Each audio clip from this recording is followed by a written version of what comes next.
What's up guys, Travis Moran here.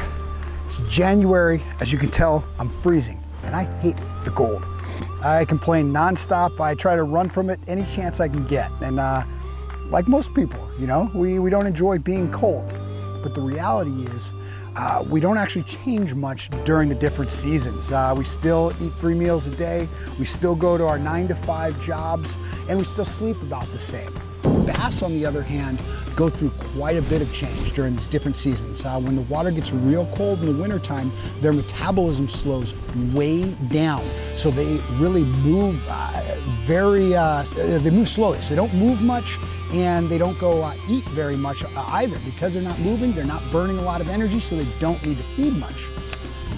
Now, that being said, when we get a warmer day in the wintertime, and a warmer day sometimes is the sun being up, but a warmer day can also be cloud cover. If it's a warmer rain that comes in, that will heat up the shallower areas just a slight little bit more than the main lake and the deeper water, and those fish will move up shallow, get a little more energy, and they can be easy pickings with a small little crankbait like this Wave by Hydrotech.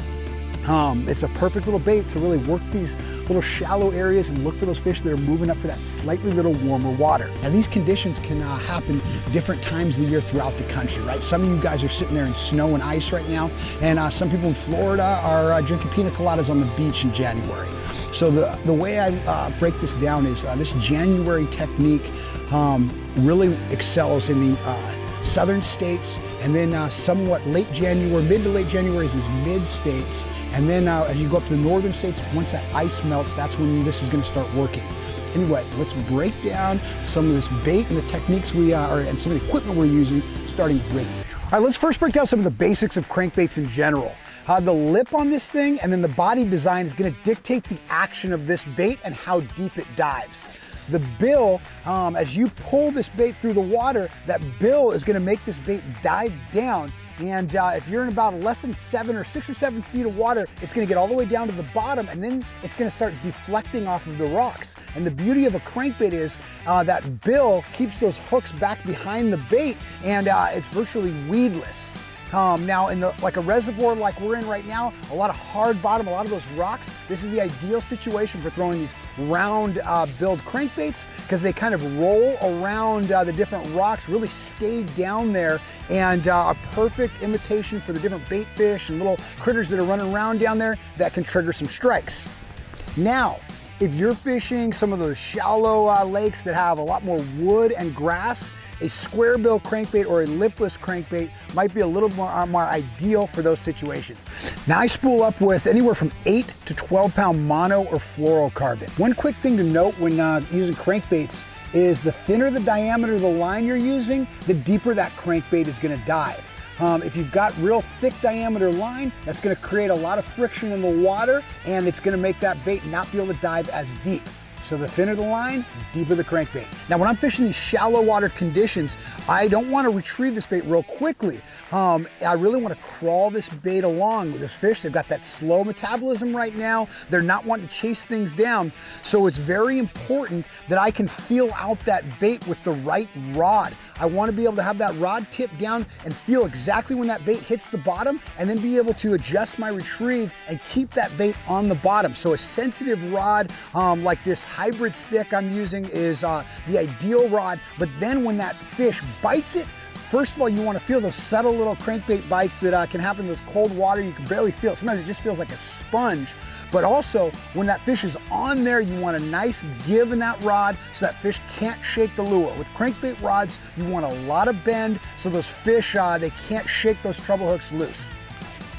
Crankbaits are really simple to use. You can just cast them out, wind them in, and they're gonna have a lot of action. But there's some slight little changes and nuances you can make, especially during this cold water fishing, that can maximize your time out on the water. So let's talk about that right now in retrieval. Now when it comes to retrieving this thing, I wanna keep this bait down on the bottom, deflecting off of things as much as possible. So I make as long a cast as I can, and I put my rod tip down so I can get that bait down as far as I can, and then I make a couple quick reels till that bait gets to the bottom, and then I'm gonna slow down my retrieve just fast enough that I'm maintaining contact with the bottom. If I slow down too much, the bait won't have a wobble, it'll start floating up. But if I, speed up too fast, I'm not gonna get those, finicky bass to react.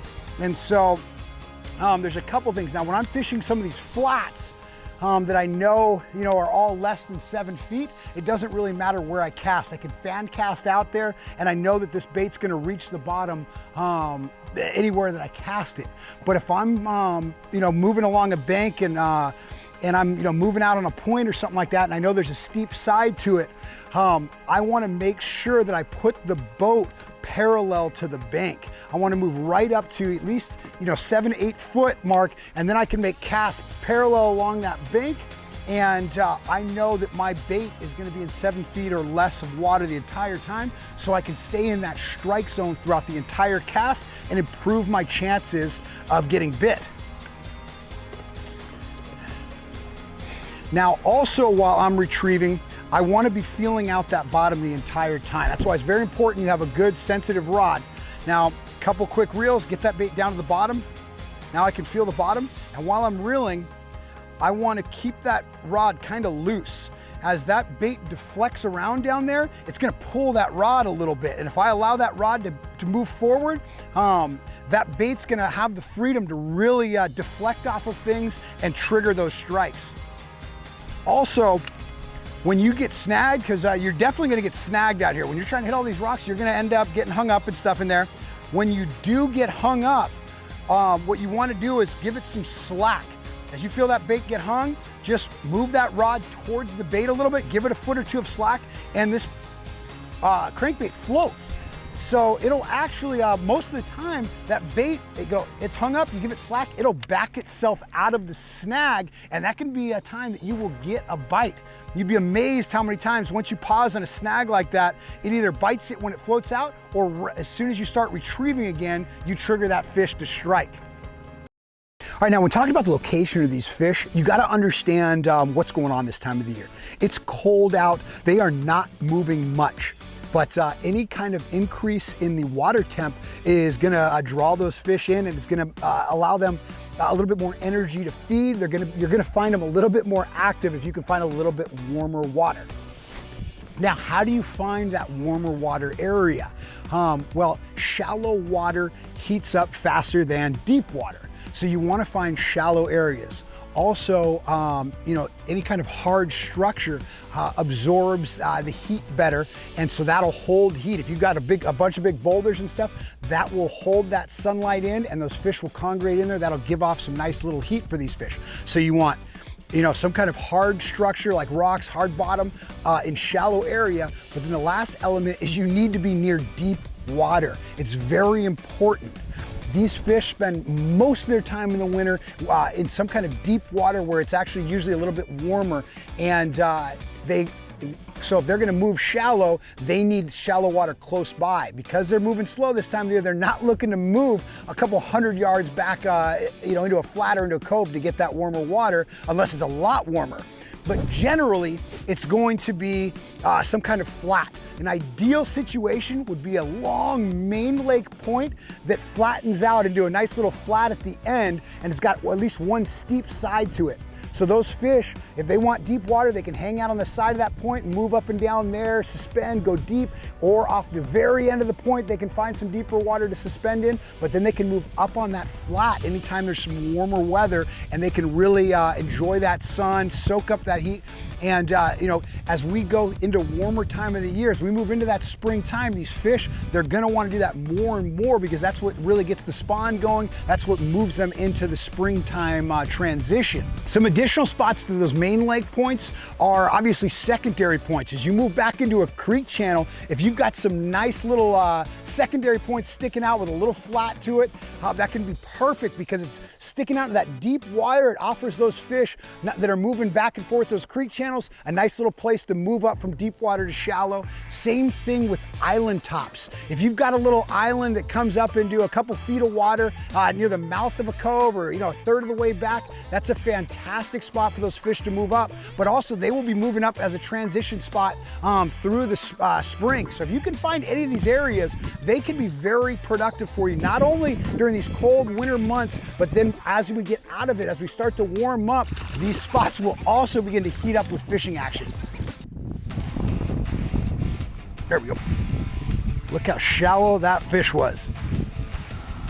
Holy cow, that was right up. Look how close I am to the shoreline. That fish, look at the big boulders. This area has been sitting in the sun all day long. And what do you know? Nice little largemouth was hanging out there, ready to eat the wave by Hydrotech. This is a technique, like I said, you can use this all year, you can use this throughout the rest of the year. So it starts in January, as early as January. If you find these productive spots, they're gonna keep getting better and better throughout the year. And now keep in mind, crankbaits are a search bait. If you find some of these quality spots, you can go back around with some finesse baits, with some jigs, and really work it slower and catch even more fish as well. Anyway, guys, I'm Travis Moran. Hopefully you enjoyed this video. Hopefully this gives you a little inspiration to catch some of those cold weather bass. And if you have any questions, and I'm gonna take my sunglasses off. If you have any questions, leave a comment below. If you liked the video, throw us a thumbs up.